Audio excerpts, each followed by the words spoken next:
Tubuh perlu serat 25 gram sehari, makanya minum jus yang banyak buahnya. Love Juice, tinggi seratnya, banyak manfaatnya. Love Juice, penuhi kebutuhan serat harian kita. Love Juice, love your health.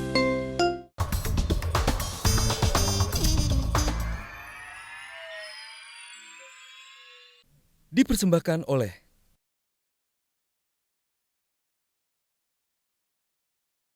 dan dari dakwaan dan informasi yang kemudian juga sudah beredar banyak, disinyalir pembicaraan tentang bagi-bagi proyek, termasuk membagi-bagi uang kepada anggota Komisi 2 yang jumlahnya banyak sekali, itu terjadi di masa ketika Anda masih juga menjabat anggota Komisi 2, Mas Budiman. Apa yang Anda tahu soal itu? Pada masa itu bisa jadi terjadi sesuai dengan dakwaan.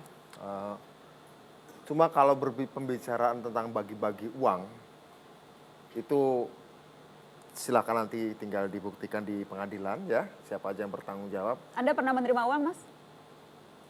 Saya yakin tidak. Dalam soal kaitan dengan IKTP, saya bahkan tidak tahu uangnya, pembicaraan itu. Pernah ditawari? Bahkan saya pernah ditelepon oleh wartawan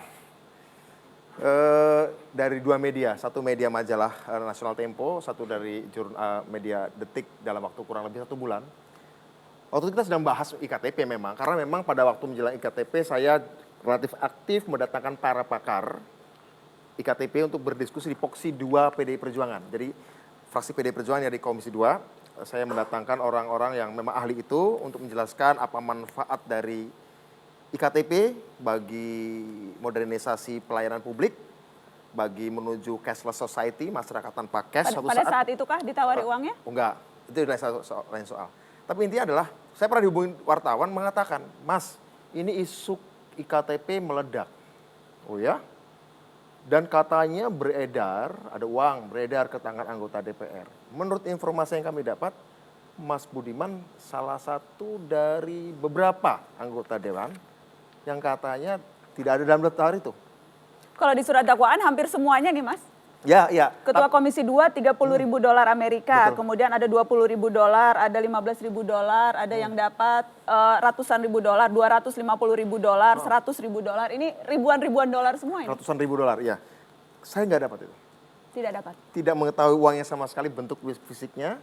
Justru saya tahu dari wartawan bahwa terjadi proses peredaran uang yang katanya dibagikan tadi itu. Kemudian 1 bulan kemudian dari wartawan Detik menanyakan saya mendapat informasi Mas Budiman nggak dapat. Itu gimana sebenarnya? Saya baru dapat tahu bulan lalu dari majalah Tempo. Saya pernah tanya itu kepada Pak Ganjar. Apa benar ada seperti ini? Penjelasan beliau ke saya udah agak lama ya. Tapi selama proses itu, ini kan prosesnya panjang nih Mas. Rapat-rapat di komisi dan sebagainya. Selama proses itu Anda tidak pernah mencium ada kejanggalan, ini kan proyek yang sangat besar, triliunan. Dengan setelah ada informasi, sebelum itu ya, sebelum itu kan terbongkar ya. Sebelum terbongkar saya dapat informasi dari Tempo. Tentu setiap program, setiap proyek apapun, saya selalu bertitik tolak dari asumsi setiap proyek, bahkan setiap undang-undang sekalipun, ketika dia memberikan kuasa untuk penggunaan anggaran, entah itu karena perintah undang-undang atau sebuah program, pasti ada celah korupsi. Itu saya selalu bertitik tolak dari asumsi itu. Tentu saja saya mencari tahu dong, bagaimana proses ini terjadi, apakah benar harga-harganya seperti itu. Hambatan saya kan pada waktu secara teknis saya nggak begitu menguasai.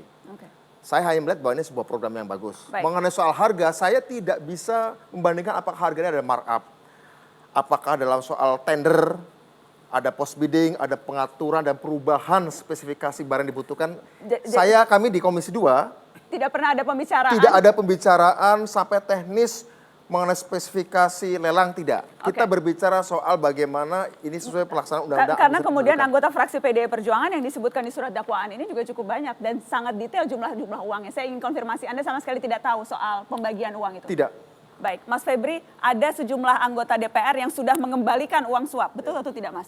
Ada 14 orang yang sudah mengembalikan uang terkait dengan IKTP pada KPK.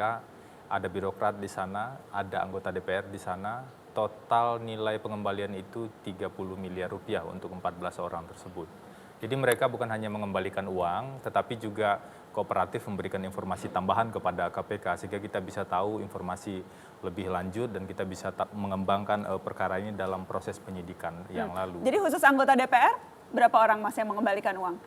Belum bisa kami sebutkan malam ini, tapi ada 14 orang. Dari 14 orang itu 2 orang terdakwa yang akan diproses besok sebenarnya sudah mengembalikan uang dan bahkan mereka sudah mengajukan diri sebagai justice kolaborator. Karenanya makanya sangat detail informasi yang mereka sampaikan termasuk bukti-bukti yang nanti akan dibawa oleh KPK. Sebagai justice kolaborator tentu salah satu syaratnya adalah mengakui perbuatan dan membuka informasi seluas-luasnya. Dan kami menemukan indikasi memang 2 orang terdakwa ini juga terkait dengan pihak-pihak yang lain sehingga keterangan dan informasi yang diberikan kami temukan kesesuaian dengan bukti-bukti. Mengembalikan uang bukan berarti lepas dari jeratan hukuman kan? Tentu ada pasal 4 Undang-Undang 31 tahun 99. Namun kami dihadapkan pada 2 hal. Di satu sisi ada 14 orang yang kooperatif dan mengembalikan uang. Di sisi lain ada indikasi pihak-pihak lain yang menerima jauh lebih banyak namun tidak mengembalikan, jangankan mengembalikan bahkan kooperatif saja tidak. Mengaku saja tidak ya? Nah ini yang akan kami proses, tentu saja semua yang kami punya buktinya cukup kuat akan kita proses lebih lanjut. Dipersembahkan oleh